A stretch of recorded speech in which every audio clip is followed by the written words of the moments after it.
Episode 38 of Vertical Pursuit. Mike Barrett, along with best-selling author Mike Tatlock. He's also a pastor and an NBA team chaplain. What are you shaking your head at? Don't be modest. That is it. Come on. Thanks for spending some time with us. You can find us on Spotify, iTunes, the Vertical Pursuit app, which is available on the App Store, and you can listen to Pastor Tatlock, any one of his sermons on gracechapel.org. That is a church in Wilsonville, Oregon, where he is a pastor, and he does amazing things with the NBA. And I love to hear your stories about meeting with other chaplains, especially around the All-Star game, and you guys are always kind of sharing notes. And are you in contact with those guys as the season begins? Do you guys kind of... It's crazy. In fact, you just said that. Got an email last week, amazing group of men and women, during COVID, because we had to do all digital Zoom chapels during COVID. That was the NBA. Well, what was kind of cool during that time was the WNBA. They also do chapels. And because everything was Zoom, I got asked to do some WNBA chapels, which I'd never done before. Cool. And so I actually, and I've gotten to know some of the female chaplains. They're amazing what they do. And they're actually really organized. They're so organized that they have a theme and they have a study that all the chapels coordinate together. And so there's some things we even learned as the men on the men's side with the NBA from the women. And this year we have a theme that we're sharing, and guys can do whatever individual sermons message they want to do with each chapel, but we have a kind of a running theme for the year, which is really cool. And that's a coordinated effort. Well, and I remember this as you talk about chaplains. I mean, the longtime chaplain of the Blazers was Al Egg. Stud, and legend. And Andy Egg. Andy, yeah. His wife was the chaplain for the Blazer dancers. I know. And they used to have these great chapel services before games like what you do now with the team. Yeah, Al was such a stud, and I have so much respect for him. He did it. He started it with a few other guys, one of the first ones to start NBA chaplains. Yeah. At NBA Chapel. So he's one of the pioneers of that. But and his wife, she did him with the dancers before the game. Yep. And then you gave not only are you doing Blazer team chapels, you did one for the high school, for Wilsonville High School. Oh right? Yeah. For a football game. Yeah, with FCA. Crazy the success of all of that stuff right now, and to see where it's going. And sometimes I think, well, I wasn't really paying attention to it before, but I don't think it's that. I think it really is, especially with the young people. Yeah. Seems to be so much good stuff happening and so many questions being asked. And I see that too in terms of, and again, it's because I'm close to the church, but there are so many people, and again, maybe this is out of the time that we're in. Maybe as you get a little more desperate, you hear more questions asked, but some great groups. You guys call them cohorts at church, and that that can be like what we do. We meet by a fire every other week with a buddy of ours, and just talk and download, but then it can be couples too.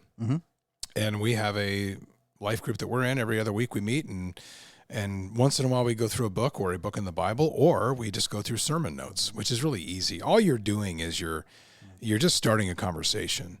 But it is amazing to me how when the conversations start going, then it comes into all stuff opens up, where once in a while somebody will be there and their spouse won't be there, and then they'll say, hey, I want to talk to you guys about, we're having a little struggle with something, and then people are there to answer those questions, and I love that vulnerability. And I don't know, maybe I'm at a point in my life where I'm at now in my 50s where that just stuff's easier. Maybe it's more, I don't know, maybe spiritual maturity comes easier at this point. I have another friend that I talk to him a lot about his marriage, and he's having some struggles. And so as you can tell, I mean, one of the areas I thought we should go, and you thought we should go in this one, is kind of the subject around, in this day and age, with so much pressure not that it isn't always an issue, but, with the economy's tough, and as outside pressures, worries, and anxieties increase, it's got to take its toll on marriages, maybe much more than a time when everything's going fantastic. Yeah. Is that safe? Gosh. And so safeguarding your marriage during a time where it's a little stormy. Yeah. And depending on how much you let that stuff bother you, and you're not human if you don't. And we'd like to try to say, and I think I talked about this, I don't know, a couple episodes ago, but how despite the dire warnings and what we're headed for and blah, blah, blah, and I'm not sure if that's just social media trying to rip us apart, which I'm sure it is, but there's obviously some truth to it. Despite, no matter how strong your faith is, I think as human beings, it's still very concerning. And I just wanted to talk about, and I know you want to talk about some ways, I don't know, the person that leans on you the most, if you are married or even if you're dating or something, how that relationship and how that, maybe the most important, second most important relationship in your life, how that can be safeguarded through storms. Yeah, I think what kind of brought this up too was you talk about the hardships. Like I go back to COVID, and what I heard from so many married couples that struggled with that was, everybody says this, the stresses of life just amplify what's already there. We already know that. So it reveals things that are already there. Maybe just says, okay, it's taking it to the next level.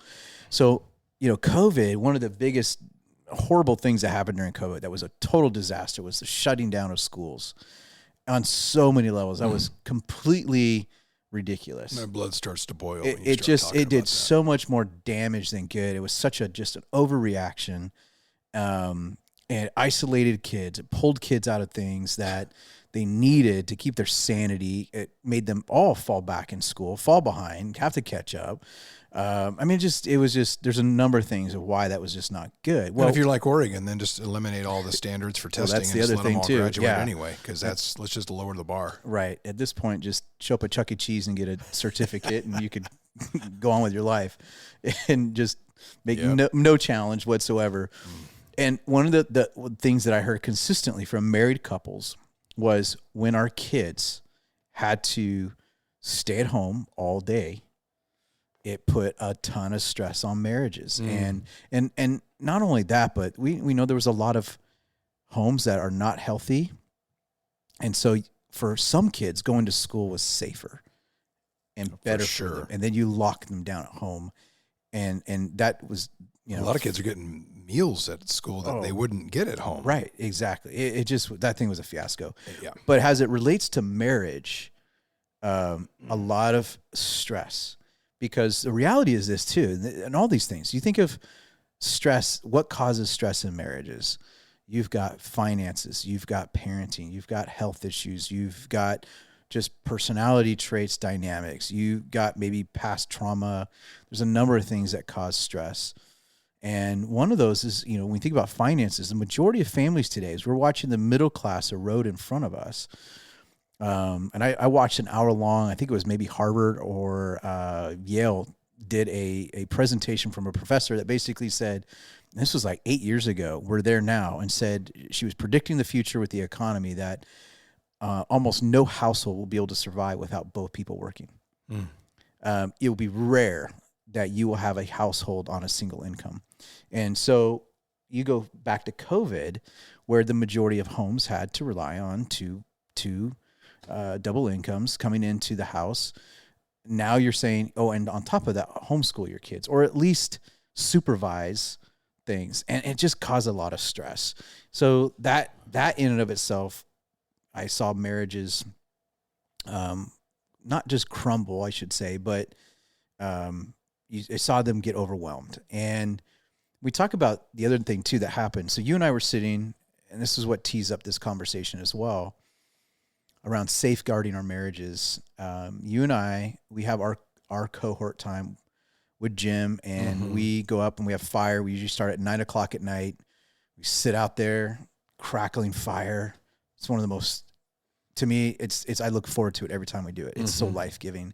And we sit there, and we always start with, Jim will say, hey, all right, highs and lows. And we talk about, okay, in the last week or two, what's been a high, what's been a low. And we just share our hearts with each other. We share the things we struggle with. We share about life and marriage and family and kids and work and this and that. Pray for each other, encourage each other, and it's so life-giving. But this night was different because we sat down. I had just read about a well-respected pastor leader that is under allegations with, some women. And of course, this is becoming a theme now of some, and a pattern. And that casts a shadow of skepticism on all of us in ministry, because now it's just kind of like everybody's waiting for all of us to have that. And so I had just read this news and I shared that. And then the news came back as we were sitting around the fire that a local pastor friend had a recent thing that was coming out with his marriage and some affairs. And so it just kind of stirred into this idea of no one walks down the aisle and then expects the next day to be living out some sort of infidelity, whether it's physical, emotionally, or whatever. How that drift happens? It's almost always a slow drift, one compromise after the other. And so we were just kicking this around because as men, and I can say this as women, to be honest with you, as a pastor right now, I would say I'm seeing more women. I'm seeing, and I'm just going to say it too, this is a product of third wave feminism, is that, and victimization that is, so I'm seeing more women today that are getting into their 30s and 40s who've been married maybe 20 years, and they're carrying massive resentment and being told that being a wife or a mom, it's not good enough. If that's so what she chooses. There's nothing wrong with being professional, but there's also nothing wrong with being a stay-at-home mom or a working mom. None of those things. But I'm telling you, I'm seeing now, and I'm not the only one, that there seems to be this trend now of women it's more acceptable for women. I mean, think about it this way. I mean, you watch TV shows, and it's way more okay for a guy to come out with no shirt and be studly, and it's cute when women oogle over that and like, oh yeah, look at his chest. If I was sitting there and, a bikini and I looked over at you or my wife or somebody and said, yeah, and I made some comment about, oh, you filthy, dirty, you're toast. Oh, yeah, you're toast. Like, whoa, wait a minute. So we have now, this pendulum has swung to the point where there's a double standard now, and it's way more acceptable. The rise of pornography amongst females is higher. That's amazing. Higher than men. That doesn't mean more women are looking at porn. It's the rise of it is higher. What that means that is it's now much more of an acceleration amongst women. It's happening faster and faster that women are grabbing onto pornography.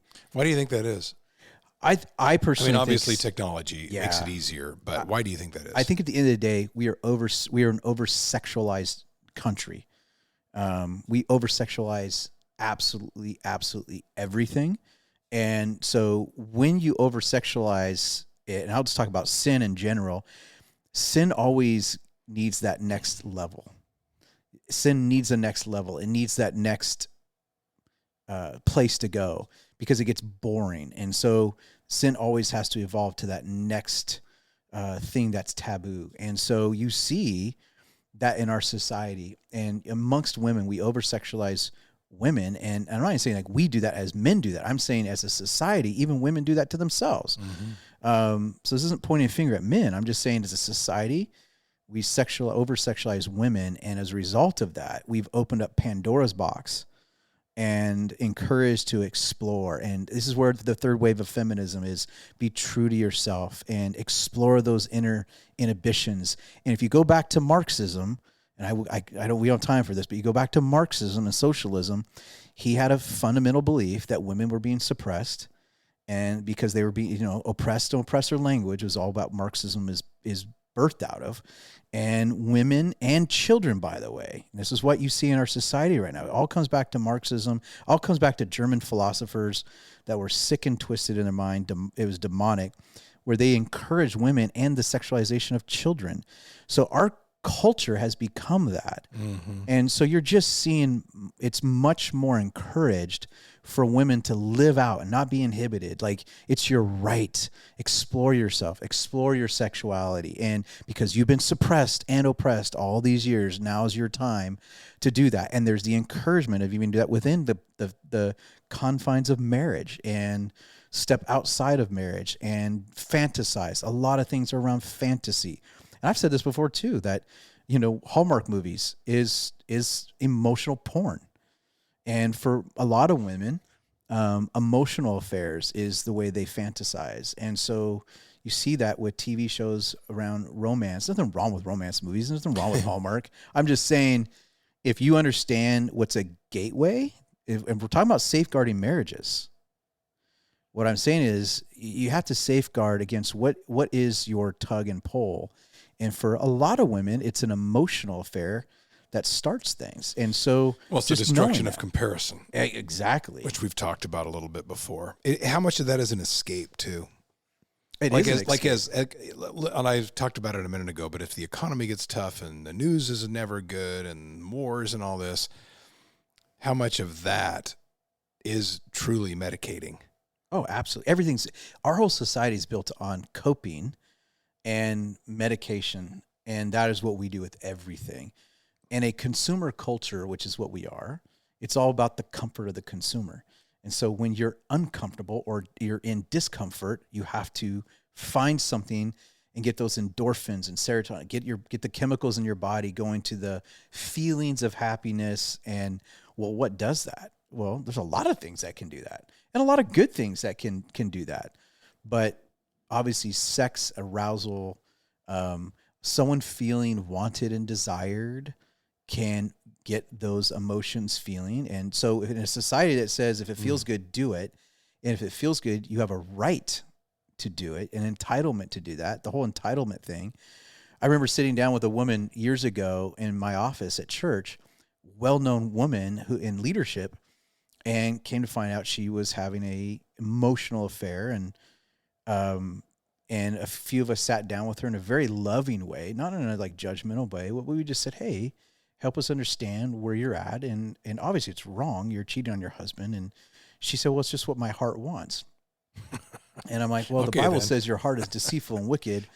And so can you imagine the logic if everybody just said, I'll do whatever my heart wants? I mean, what kind of world do we live in with no kind of self-control? But then we live in a world that says, yeah, you have a right to that. And when you start using the language, you go, girl. Right. Yeah, you go, girl. Exactly. And I'm not painting every woman this way. So this is not a trashing women. Don't hear that. But I'm just saying. Oh, we're going to get around to the men, too. We'll get around to the men, too. I'm saying if we're talking about safeguarding marriages, we have to talk about both. And we almost always just dog on the men. That's true. And I'm just, as a pastor, saying I'm just seeing it more, or it's catching up or whatever. And so let's just bring the conversation to both parties, not just the one. So what do you, I know you do a lot of weddings. I know you've performed weddings for NBA players and for just a lot of other people. And I've been to some of those. I know you do some premarital counseling too, as kind of a prerequisite to doing a wedding. What are you hearing now from, as far as do you talk a lot about safeguarding your marriage? Do you try to give some? Yeah, absolutely. I mean, because it's hard, I know, especially if they're young, it's hard to maybe have the perspective that you're going to have later on, the maturity. But how do you tackle that? And it's got to be so difficult. It's not funny. It has to be so difficult for you as somebody who's going to be doing the wedding and in premarital, and you're going, holy cow, this is going to be a challenge. Yeah.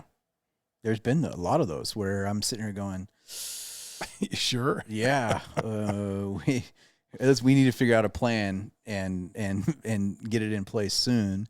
And here's the interesting thing too, is one of the things I talk about in premarital that, everybody can use for each of our lives it's around this word intimacy. And I think it's a really important word, is even for us men to know that we desire intimacy with our wives, and our wives desire intimacy with us. That it is the whole point of marriage, is this thing called one flesh, as the Bible calls it. It's you're not cohabiting. You're not just, living under dual parenting, which a lot of marriages can fall into cycles like that. We get that, right? We all go through the cycles of our marriages.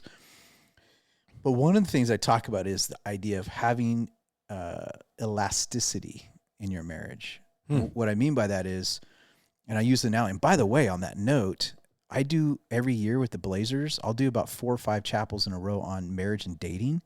It is always the one I get the most follow-up with. Oh, I'm instantly. sure. Instantly, it's like a dude can say nothing all chapels for like great message, and that's all he says. I do something on dating or marriage, bam, I get a text almost every time, hey, and it always hits home at some level. It's what everybody wants to talk about. And so when it comes to like elasticity, imagine using like a rubber band or elastic bands that you work out with, something that can stretch. The whole point of it is that it pulls back. That's the definition of elasticity. In marriage, there's always something that's going to get between the two of us.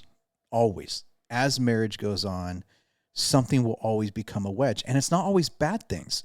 Children can create a wedge. What do I mean by that? And that's not a bad, that's a beautiful thing. They're a blessing, right? But you and I both know that you start having kids and you got to get up with kids, and now we're tired, and before you know it, intimacy starts to change. You can't run around the house naked anymore. Can't run around the house naked. At least until they start recognizing it. But at that point, right. And actually, we got a story on it. But anyways, it actually be a fun story. We did. I'll just interject it. Our kids were older, and this is good. This is healthy stuff. People need to know this stuff. You gotta do this stuff as a married couple. We went on our kids were teenagers, and we went on a trip to Bend, and we got somebody let us use a house, and our kids ended up going to bed, and the hot tub was down there, and so I'm like, hey, this is great. This is skinny dipping time, right? This is absolutely, yeah. So you shed the layers, and we jumped in, having a great time in the hot tub. Great time in the hot tub. And then we're, it's like, okay, let's go back in. Well, we had left our clothes inside and the door locked. Oops. Now we're both stuck outside, nothing, just buck naked outside. It's dark out, and it's in Sun River. So you got, well, I'm like, how are we got to figure this out. Well, we had a couple towels that we found. And so we some leaves. Yeah, we got some leaves. We found a couple towels. So at least we had some towels on. That was fine. But, and I found out that I ran around the front of the house, and the front, there was a porch, and above the porch was like this deck and with a sliding door. And so on the second story of the house, I saw the window. Did you go all Spider-Man? Oh, not only did I, the funny part was, I'm like, how am I going to get up there? So I got to climb up this thing holding onto my towel. And I can't get up there. So I asked Bern, my wife, I'm like, hey, you're going to have to like hold something steady while I climb up this thing. So I'm like, and don't look up. Yeah. And I'm standing over her. I'm like, yeah, don't look up. I'm like, great. You got the best view in the house. Let's switch positions. You can go up. But it just, and our kids were sleeping. We got the door open, and her and I fell on the ground just laughing. And it's like, you know what? And you're still telling that story. Still telling a story. And that's what you need, that kind of stuff. And so when we talk about elasticity in marriage, is things are going to get in there. You're going to have, like kids, raising kids. They're awesome. Love them. But it's going to change how intimacy looks. Things like your job, and that's going to go through seasons. And I always say when seasons become norms, though, that's different. And so if you've been working 60-hour weeks and you're tired, and that goes from 1 week to 6 months of that, something needs to change, because that's not a season anymore. That's a norm. But then that affects intimacy. There can be physical issues, health issues, and that's a huge part. There could be traumatic issues, just a number of things that gets in the way.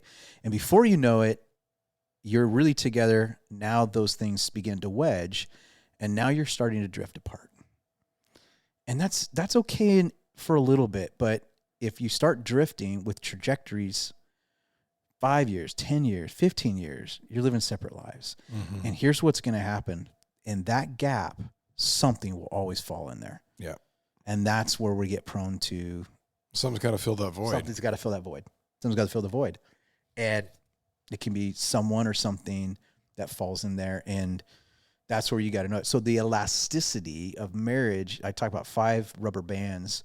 Number 1 is you got to have social intimacy, which is go have fun, go do something. it doesn't have to be every week, but just you got to have something that you're enjoying life together, making memories.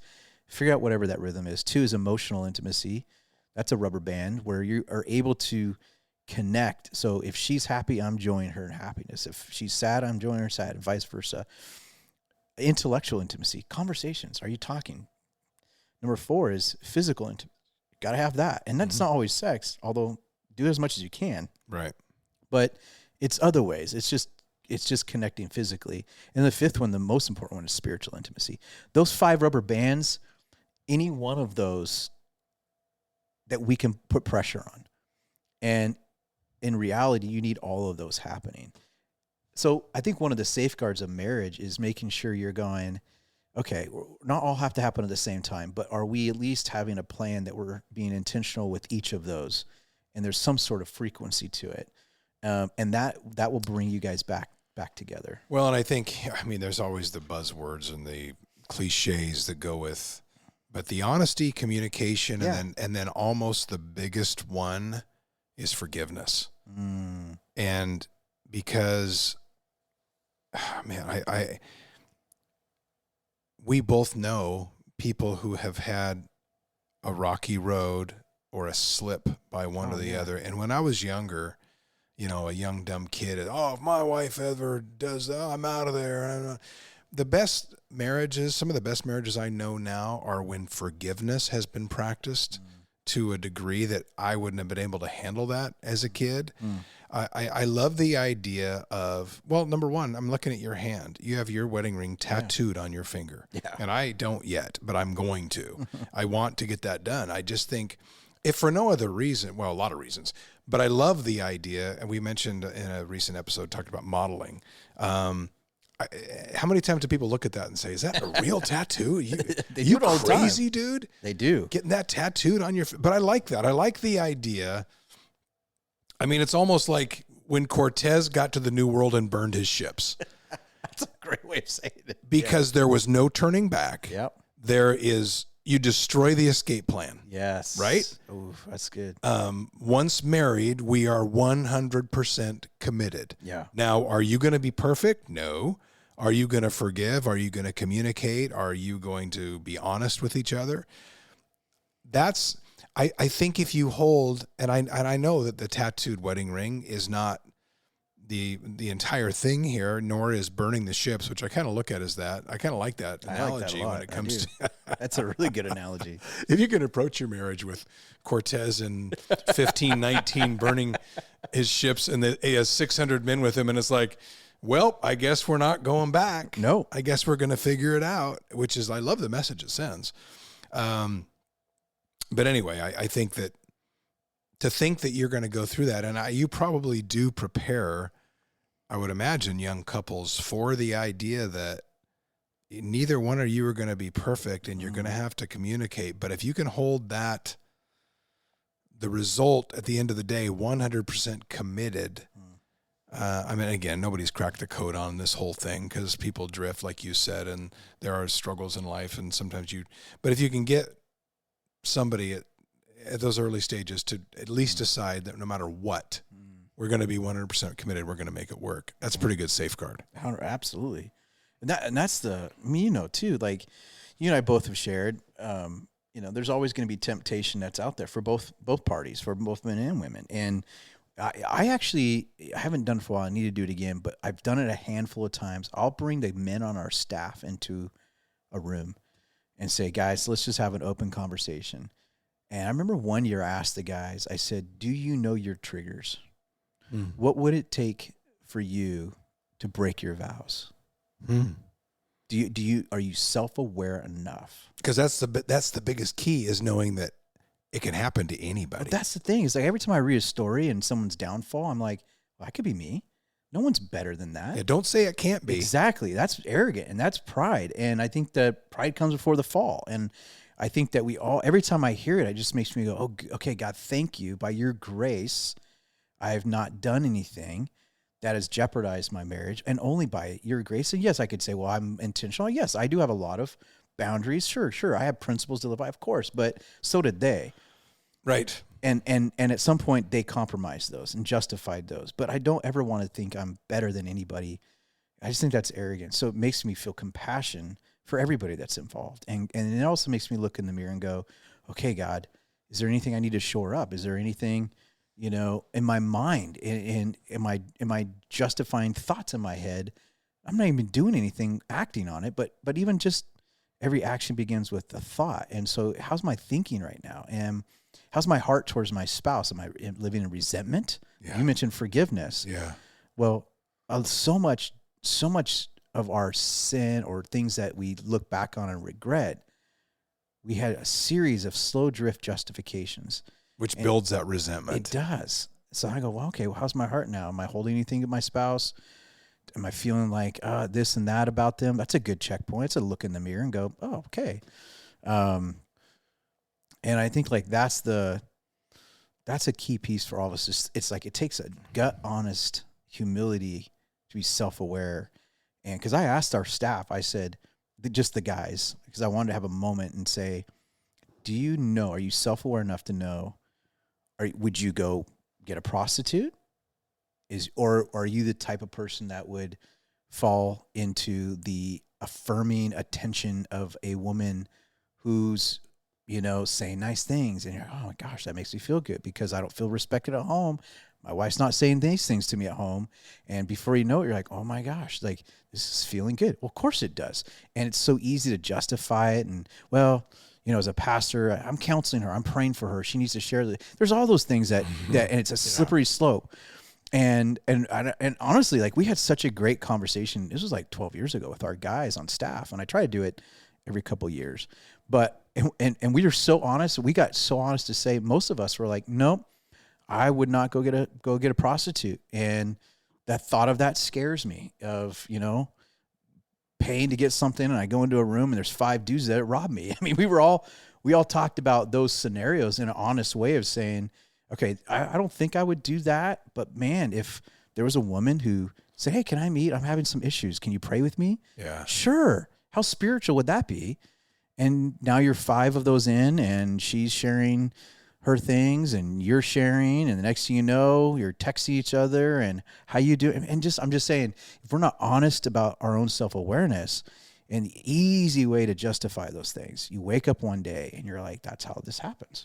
You mentioned respect, and it made me think of my wife's parents used to minister couples in Arizona, and they went on the Love and Respect. Oh, yeah. Which we watched. It was back in the day, a whole bunch of VHS tapes. It might have been DVDs. I don't want to make myself sound too old. It wasn't like 8 millimeter. But it was so good. And I remember that I'm trying to remember his name. I'm sorry. I know the guy that does the Love and Respect. I'll get it. It's really good. But he talks about, you mentioned respect, and it boils down to his philosophy in this, which seems awfully correct to me. Men need respect, women need love, and they are not the same thing. It's the two main ingredients, excuse me, in a marriage. The men wonder, am I respected? And the women can be more concerned with, am I loved? Yeah. And then the crazy cycle, as he calls it, and some people listening have probably been through the little course or you watch the videos, is women withhold respect and then the men withhold love. And then around and around we go. Around we go. I'm not going to respect you until you love me, and I'm not going to feel love or be loved until you respect me. And so women want to feel valued, I think, in the same way, but I think men feel it through that respect. And that crazy cycle, you can see that. And you also mentioned resentment, which made me think of that, because the resentment that comes with not feeling respected, all of a sudden you build this up in your imagination and in your mind. And if you let it fester and you let that crazy cycle go, and the whole time she's not feeling loved, and therefore, because you're withholding it, because you're a big man and you're not feeling respected. But you can see then it would take less and less and less to sidetrack you or to make you compromise your morals totally in your marriage and do something that you will always regret. Absolutely. Absolutely. And we hold each other hostage to those demands. Completely.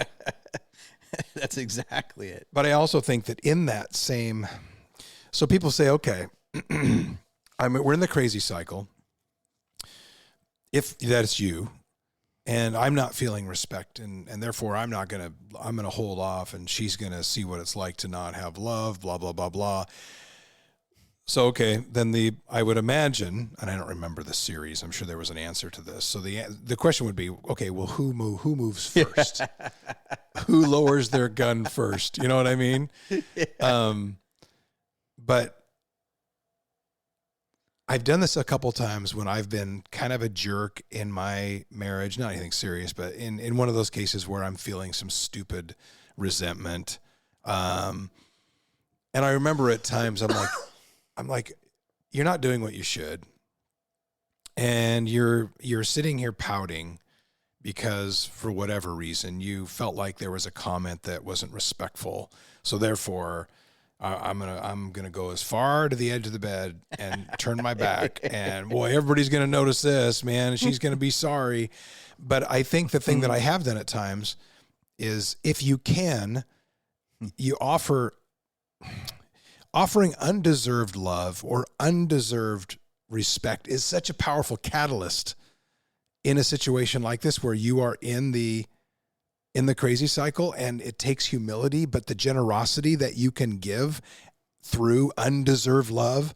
And I told a friend this the other day, and I don't know that I would always do. I'm, do as I say, not as I do, to some degree.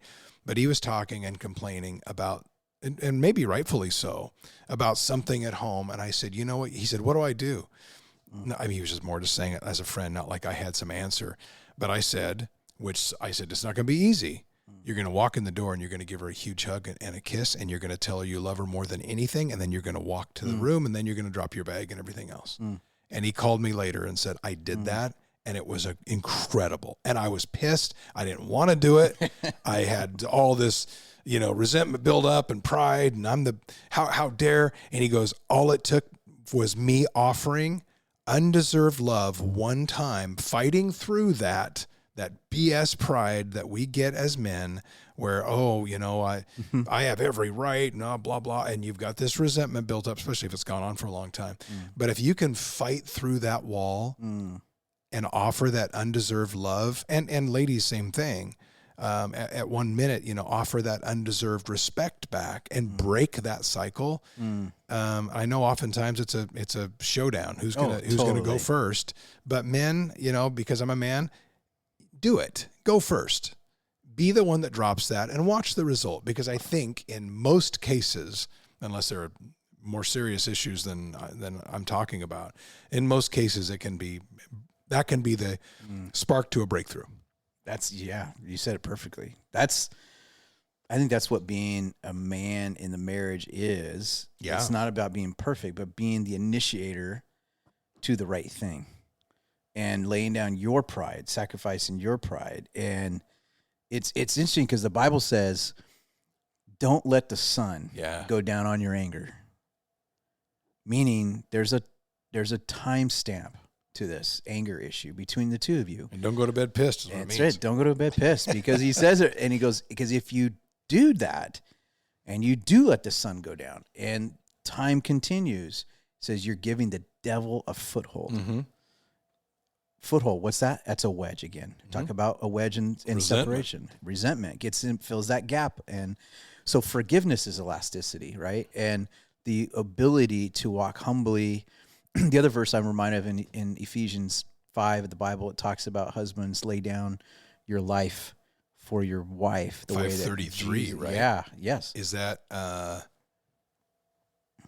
kind of basically you're commanded, men, each man must love his wife as he loves himself, and to the wives you must respect your husband? Yeah, you probably were not in that same verse, but that's what he's saying. It says to mutually submit to each other. Right. So there's a mutual like that. But it also, like it says, husbands, you need to lay down your life the way that Jesus laid down his life, right? Yes. So I have to die to my pride, die to my ego, die to my whatever I think I'm right, she's wrong, whatever. die to all that and say, yeah, in this showdown, I'll be the first one to put my arms down and be humble. And that's and I always add to this is like, don't do it trying to get something from it. Because what's the gain? There's that game, and it's like I just know we all can play that game where now it's a manipulative scoreboard. thing. It's a scoreboard. It's I was the one, and you're keeping points in your head, and like do it authentically, not doing it to have the upper hand in the relationship, so you can come back later and say I tried, and I've always, and you've never, and it's just the scorekeeping and that those games. Come on, we were better than that, but that happens a lot when you have resentment. It's how quick we all go to scorekeeping. For sure. Well, okay, then. All right, you just talked about dying to yourself then, so that brings up something that we can kind of start to land this plane, even though we haven't really had a final destination picked out, but I like the conversation. So we talked about honesty, communication as pillars, and the other pillar that I mentioned was forgiveness. Yeah. So there are going to be times when you are going to have to be forgiven. Yep. And there are going to be times that you have to forgive. Now, I talked a second ago about offering undeserved love and undeserved respect. Well, that's one thing if he didn't pick up the eggs at the store, but it's something else if someone breaks a vow or something very serious happens. How do you teach in terms of somebody who does premarital? And do you foreshadow in a positive way how you are going to have to start building an idea of what forgiveness will look like, because you are going to get to that point. The level, we don't know the level, but forgiveness is a huge part of all of this. And I'm not sure if people go into marriage understanding that. No, because I don't think anybody goes into a marriage thinking that's going to happen. Or anything resembling that. Yeah.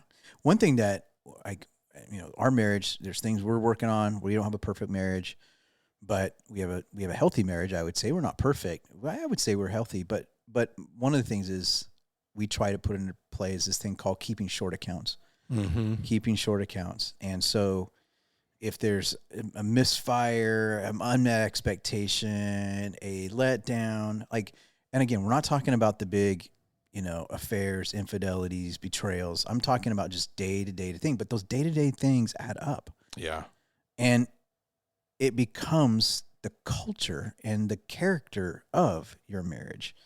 So if forgiveness can't be something you live out every single day, then you're not going to have the forgiveness chips to apply it when it's really on the line.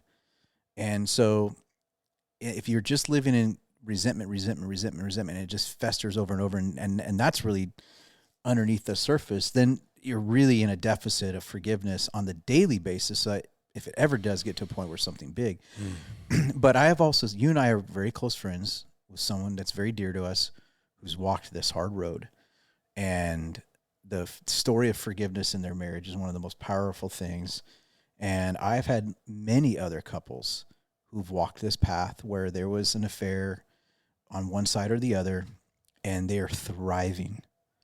I would say their marriages are better than they were before. Absolutely they are. And nobody would ever say when they walk down the aisle, here's our plan for a healthy marriage.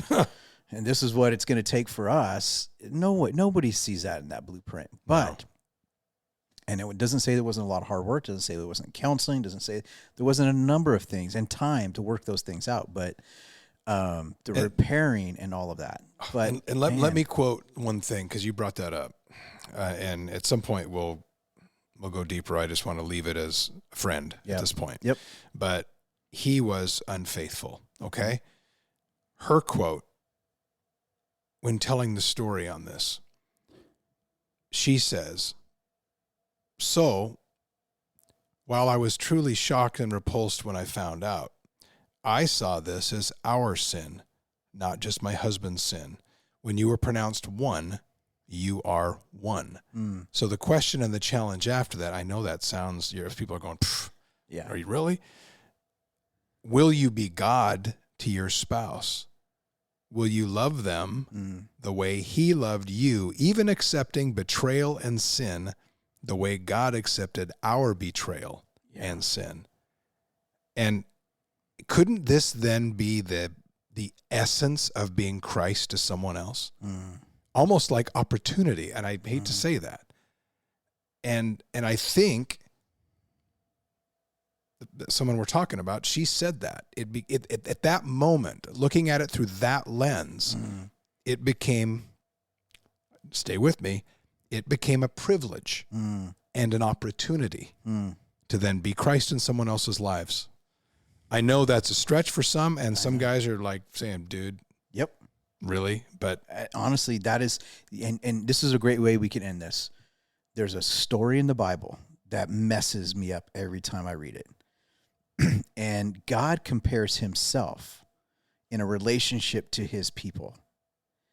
And he says that you as my people have always gone through cycles of you're close to me, and then you turn away from me. You come close to me, you turn away from me. You come close to me. And there was a guy, it's a story. There's a couple in the Bible named Hosea and Gomer.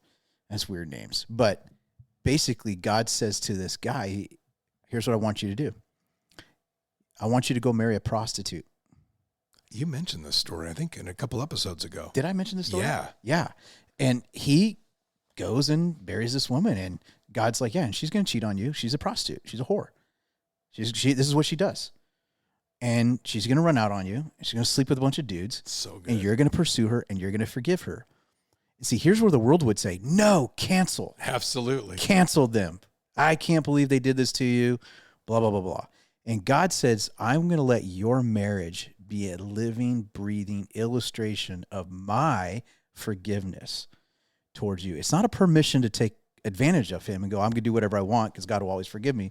That's not the point of the story. The point of the story is that God says, in the context of a marriage, this guy and his wife cheating on him, and then him pursuing her to forgive her, is God's ultimately picture of him with us. And that's what marriage at the end of the day is about. Marriage is meant to be a living, breathing picture of this thing we call the good news or the gospel of Jesus.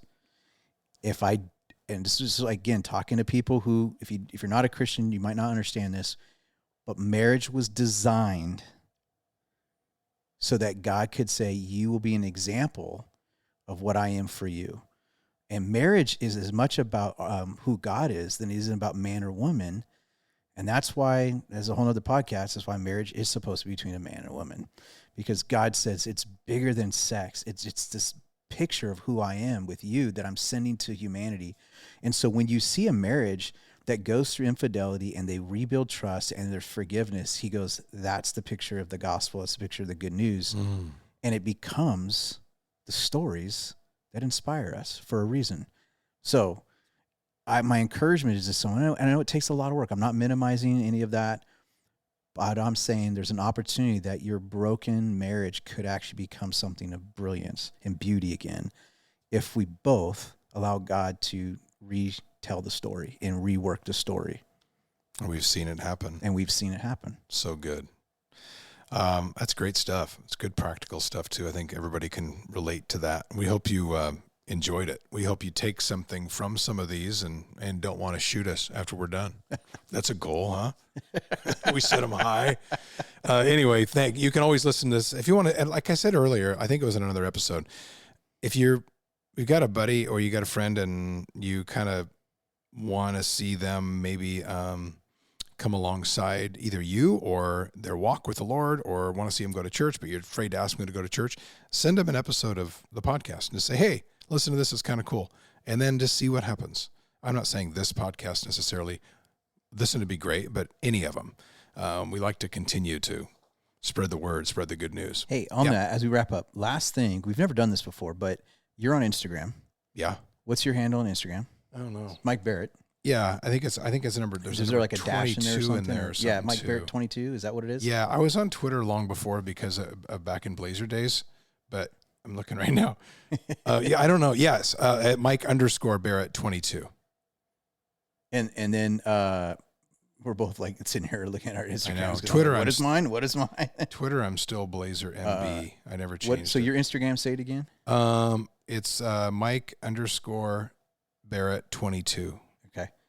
And mine's Mike _Tatlock, TATLOCK. Really? Yeah. And then I had to put a number, so I picked my college jersey number. Is that what 22 is? Yeah. Well, the reason I bring it up is it's a good way that we don't care about followers, but more. One of the things is we love conversations when people come and say, we're listening to podcasts. And Yeah. we both say, hey, if there's conversations you would love for us to talk about. Yes. We love that. And we've had people say, can you guys talk about this or this or that?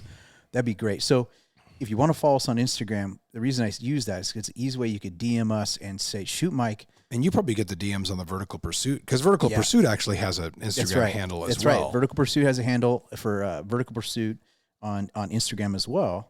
And so either of those three would be great ways for you guys to reach out to us. It's vertical.pursuit is the one for Vertical Pursuit. But send us a DM and say, if you ever want to say, hey, man, it'd be great. Could you guys talk about this or that? Or expand more on something you've already talked about. Exactly. We love it. We'd love to hear your guys' feedback. We love you being a part of this. We're on Spotify and iTunes and the Vertical Pursuit app, which is available on the App Store. We appreciate the time, and we will see you again soon. We invite you to subscribe to our podcast, comment, or message us, and check out our website at verticalpursuit.org. Download the VP app and check us out on Instagram, Twitter, and Facebook.